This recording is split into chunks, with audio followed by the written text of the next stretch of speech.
बड़ा उदाहरण हमारे संविधान के अलावा कहीं किसी विश्व के किसी किताब में नहीं है, किसी संविधान में नहीं है, किसी ग्रंथ में नहीं है। ऐसा पूरा सामाजिक समरसता का जो ताना बाना है वो उसके अंदर लिखा है। सामाजिक और हमारा संविधान इस चीज को कहता है समान व्यवहार सबके साथ हो, समान सबको अवसर मिले, किसी के आधार किसी भी आधार पर, किसी के धर्म या जाति या उसकी आयु के आधार पर किसी के साथ किसी भी प्रकार का कोई भेदभाव, ऐसे तमाम नैरेटिव कोई सवाल नहीं। हम अधिवक्ताओं को करना, हम अपने व्यवसाय को कर रहे हैं, लेकिन उस व्यवसाय के साथ साथ अभी सुप्रीम कोर्ट में एक केस आया था साहबानों का, हम सब लोग जानते हैं उसकी तमाम दलील दी जाती है। क्या वो सामाजिक समरसता का उदाहरण है जिसके अंदर संविधान को उससे ऊपर कर दिया गया इस प्रकार की? तो उन तथ्यों को क्या हम अपनी बहस के दौरान या हम अपनी चर्चा के दौरान बातचीत में उपयोग कर सकते हैं क्या? लेकिन अगर हम कर पाएंगे तो निश्चित रूप से इस प्रकार के सामाजिक समरसता के कार्यक्रम को योजित करना हो या उन्हें मनाना हो, इस प्रकार की सारी चीजों को हम आगे कर पाएंगे।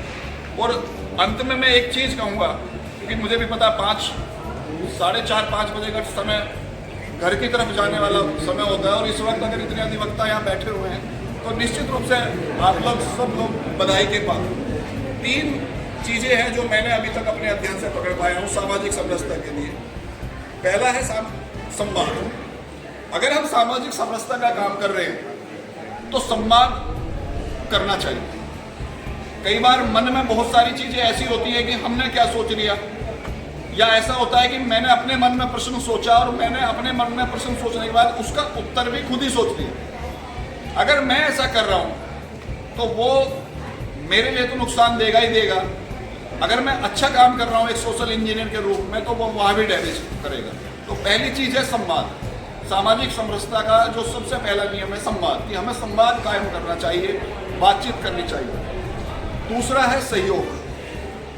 समाज को जोड़ने के लिए, जैसा भी मैंने बताया कि समाज को जोड़ने के लिए अगर कोई भी व्यक्ति आगे बढ़ता है, कोई संगठन आगे बढ़ता है, कोई एनजीओ अगर आगे बढ़ता है, तो हमें ऐसे किसी भी एनजीओ, किसी भी समिति का, किसी भी व्यक्ति का हर परिस्थिति, हर स्थिति में सहयोग करना चाहिए। ये बात बिल्कुल सत्य है कि हम झंडा या बैनर लेकर बाहर नहीं जा सकते, हम सड़क पर जिंदाबाद मुर्दाबाद के नारे नहीं लगा सकते, लेकिन हमारे पास में संविधान ने एक ताकत दी है, वह ताकत है लिखने की। अगर वो लिखने की ताकत हमारे पास में है तो उसका उपयोग कर कर हम बहुत सारी चीज़ों को बदल सकते हैं। और हमें मतलब मुझे आप लोगों को ये बताने की आवश्यकता नहीं है कि कलम की ताकत क्या है, कितना उसका उपयोग करके हम उससे सृष्टि का विनाश और सृजन दोनों कर सकते हैं। तो समाज का भी जो सृष्टि, समाज का विनाश हो या समाज का सृजन हो अच्छे समाज का, वो भी हम उसका कर सकते हैं। और तीसरा है सम्मान। ये 3 चीज़ों का मैं अभी तक जो समझ पाया हूँ, संवाद, सहयोग और सम्मान। सम्मान समाज के प्रत्येक वर्ग का हमें सम्मान करना है। अगर हम सम्मान करेंगे तो सामाजिक समरसता जिसको लेकर हम बार बार बात करते हैं, इन सारी चीज़ों को, वो सामाजिक समरसता भी ठीक होगी, संगठन भी ठीक होगा, अपनी कचहरी भी ठीक होगी और राष्ट्र भी ठीक होगा। यही सब बातें मुझे आप सब लोगों के बीच में रखनी थी। और अंत में यहाँ की कासगंज इकाई ने मतलब बहुत सुंदर कार्यक्रम है। अभी मुझे ये बता रहे थे कि यहाँ के स्टडी सर्कल में 90 से ऊपर संख्या रहती है। मैं उत्तर प्रदेश, उत्तराखंड के अलावा भी लगभग पूरे भारतवर्ष में मेरा भ्रमण रहता है इसी प्रकार के कार्यक्रमों में। 90 की संख्या स्टडी सर्कल में पूरे भारत में कहीं भी नहीं होती। ये केवल कासगंज की इकाई ऐसी है जो